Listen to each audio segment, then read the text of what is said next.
तर खडसेंची कन्या एकदा हरली आणि पार्टी सोडून गेले असं गिरीश महाजन यांनी म्हटलेलं आहे।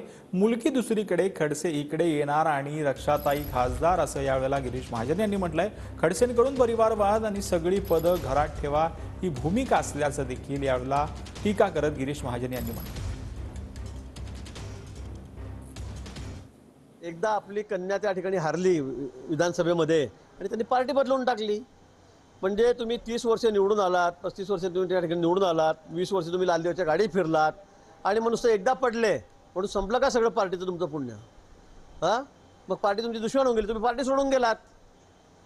तुम्ही पार्टी सोडून गेलात ना इथून, आणि मग आता कसं काय तुम्हाला साक्षात्कार झाला की मुलीचं काम एकदम चांगलं 2 वर्षामध्ये? आता जे चाललेलं आहे की मुलगी माझी फक्त तिकडे राहील, मी इकडे येऊन जाईल, खासदार आता आमच्या सुनबाई आहेतच, आमची रक्षा आहेच, आमची कन्या इकडे, म्हणजे हे सगळं सोयीचं राजकारण घरामध्ये आणि परिवारवाद की बाबा तू तिकडे राहा, मी इकडे राहतो, तू तिकडे राहा, पण सगळे पद आपल्या घरात ठेवा, ही त्यांची भूमिका आहे।